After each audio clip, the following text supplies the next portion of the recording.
So Lost was one of my favorite binge watch shows in high school, and it remains one of the most groundbreaking television shows in history. And as I am preparing to write my own, I looked up their season 1 series Bible, and we can talk about how bad the show ended, and we will. As part of me picking up the show as a project, part of what I want to do is determine the exact moment where shit went bad.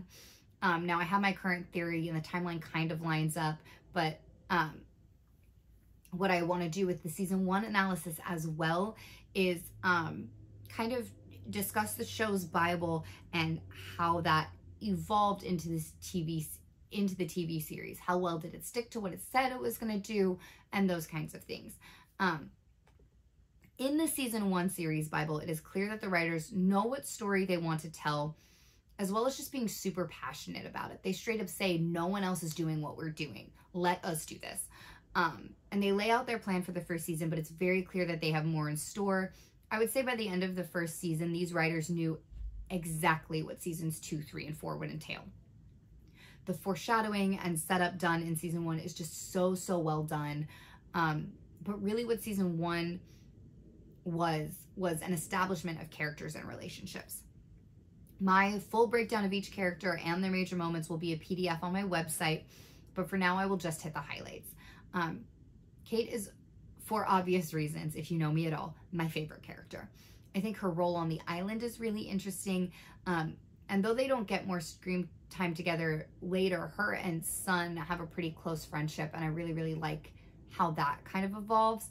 And her relationships with both Sawyer and Jack are incredibly different, but equally important to informing kind of who she is as a character. Her and Sawyer each have this like darker, criminally based past. They both suffered a great loss and have had to make it through life on their own. They're both very alone kind of people. I would say the bond between Kate and Jack is that he takes on a more noble act as he tries to be the leader and constantly helps the other survivors, even really when he has no business doing so. And I think Kate is drawn to that because she has a little of that in her too. She is a kind person who wants what's best for the most people. I love that the show gives us enough background on these characters to get a sense of who they are and be interested in their histories, but not enough to actually tell us the whole story, at least not in the first season. We know Kate is a criminal and on the run, and she got someone killed, but we really don't know anything more than that. We know Sawyer took the name of the man that got his parents killed, and then he became a con man himself. We know Jack got married and had an alcoholic father, but there's so much more to their stories that we just haven't touched yet. Our next cluster of characters, I would say, is Boone, Shannon, and Saeed. Now, Shannon and Saeed eventually begin a romantic relationship, and that kind of develops later in the series. And Boone is the first of our major characters to die. Boone and Shannon's relationship is a bit much for me. They're step siblings who slept together, and I hate it. Like, they grew up together. They became siblings at the ages of 8 and 10. That is too young to have grown up and fucked each other. Boone was always there for her. He saved her. He bailed her out. He took care of her, and she just manipulated him. When she dies and she goes into this kind of grief spiral, I just want to smack her. She has no real right to grieve him. She doesn't. She was always a manipulative bitch towards him, and she sucked every second of their lives together, and he died. And I have no sympathy or empathy for her at all. Saeed and Shannon, I've never really liked because Boone was right. Saeed is older than Shannon, and she needed someone to take care of her, and he played right into her hand. Now, at this point in the series, I can't say anything else, but they really don't have any chemistry, so the whole thing is just kind of meh. The two relationships I'm actually most invested in are Walt and Michael, and Sun and Jin. These are the two I feel have the most development over the series. Walt and Michael basically start the series as strangers. Michael has just re-entered Walt's life, and he is immediately the best dad. There are a couple moments where I'm just wowed at Michael's parenting. The first is a flashback when Michael goes to pick up Walt after his mother dies, and it becomes very clear as an audience member that Walt's mom and her new husband are actually garbage parents. And put themselves constantly ahead of Walt. But Michael doesn't tell Walt that. Even when Walt is yelling at him and acting out, he preserves the image Walt has of his mother and stepfather, and that has got to be difficult for him. The second is when Walt tells Michael that he's the one that burned the raft. And Michael's immediate reaction is, "It's okay, buddy. We can stay here." That is some next level amazing listening as a parent. Michael just wants his kid to feel safe and happy, and he is such a great parent to Walt that it makes it all the more heartbreaking when the others kidnap him. Now let's get to Sun and Jin. At first, all we really get to see of Jin is that he's an overbearing and controlling husband. He's jealous, he's protective, and Sun kind of comes off as mousy and scared, like she's very used to this behavior.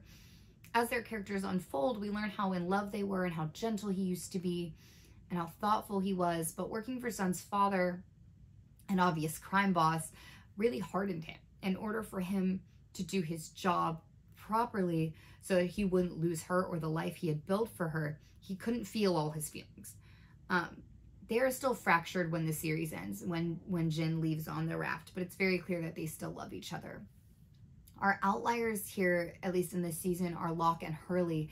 Now, we get a lot more backstory on Locke than we do on Hurley in the first season. With Hurley, we really just get that he feels like he's some kind of jinx, and honestly, it seems like he kind of is. But we really don't get a lot from him until a little later. Locke, however, gives us our first indication that the island possesses some kind of magical properties, as when he crashed, he was paralyzed, and he woke up on the island, and he had full use of his legs. John is someone who has been through a lot, and since he's been in a wheelchair, he's clearly studied walkabouts, adventure, hunting, tracking, and being trapped on this island is kind of a dream come true for him. And that just kind of carries through the series. Last but not least, we have Charlie and Claire. Charlie is our sweet little drug addict who just wants to help the pretty girl through her pregnancy. They're both on the island alone and seems to have no other strong connections on the island. I love watching their friendship and relationship bloom because it's just so cute. He becomes very protective over her, and when Aaron gets kidnapped by Rousseau, he braves the island and Danielle to bring him back to Claire. Now, we mentioned the island having magical properties, but reality is there seems to be more than just magic going on the island. At first, the first big bad of the island is the survivors notice that the island just kind of shifts. Like there's noises and shifts in the forest, but no one knows what it is. It also seems like the island has some kind of consciousness. As the series goes on, it seems that all of the survivors were there on purpose, by design, like the island drew them there. And towards the end of the first season, we also see the black smoke become an attacker. We don't know where it's coming from or what's controlling it, but we know it's dangerous. The other side of the island lore is the obviously more sciencey side of things. The hatch that Locke found with Hurley's numbers on it and the polar bear all indicate that the others have been on this island for a while. Overall, I think the pacing is incredible. The day-by-day depiction does exactly what it was intended to do. The audience feels what the characters are feeling without feeling bored. We fully understand what their survival stakes are because we are watching them struggle in real time. And this was something that was set forth in the first season's Bible. This is what they wanted to do. The balance of storylines is brilliant. To fully acknowledge and flesh out such an insanely large ensemble cast is a very difficult task, and no show has really been able to do it since then. This is also something they set forth in the series Bible. This was the thing they pointed to and said, this doesn't exist on television. No one else is doing this. No one else has tried this. Give us the opportunity. We care about each of the characters, and no one gets the spotlight at the expense of anybody else. The casting is so phenomenal. Dominic was such a huge get. Like, this is just on the tail of Return of the King, the last Lord of the Rings movie, which was nominated for like 16 Oscars. People knew who Dominic was. This was a huge casting moment. Now, everyone else in the cast got big after. Dominic was an incredibly good casting choice, and I'm so, so happy he decided to say yes to the project because he's the perfect Charlie. Everything was set up so well in the pilot. The survivors' introductions, the full-on shifts in the jungle, the way they use the flashbacks was just great. It's really set up the rest of the season by raising questions like, how are they going to survive? What's the role everyone's going to take on? The first season may not have stuck story for story to what was laid out in the Bible, but the story types that it set forth were very well utilized. So I rated each episode in season 1 in 5 categories, and out of 5 averaged out their scores. The categories of criticism used were character development. As Lost is a character-driven story, someone should be driving the story forward at all times. Acting and directing, though the entire cast is amazing, there are some standout performances that should be acknowledged, as well as making sure that the directing is consistent with the original tone set forth. Storytelling. Is the episode compelling and interesting to watch as we are moving through time very slowly with the survivors? It's very easy to slip into a more mellowed out or boring story. And lore. Does the episode add to, or at the very least stay consistent with, the lore already revealed of the island, either whether it be science or magic? And for the first season only, story type. Does the episode fit into the predetermined story type set forth by the series Bible? Now, the last one will not be replaced going forward. My husband explained to me how math works, so I'm just nixing that one for the rest of the seasons.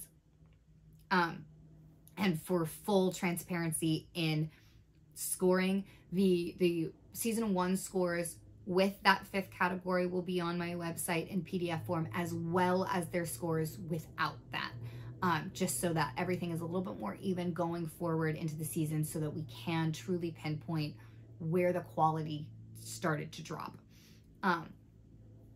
The average season average for the score is 3.8 out of 5. So that's a really high score. And each episode score available on my website in both versions. The first season does a great job of raising a lot of questions to set up season 2. Who are the others? How did they get here? Why are they attacking the survivors? Why do they seem so focused on children? What is the black smoke? How did the polar bear get on the island? How did the hatch get here, and what's in it?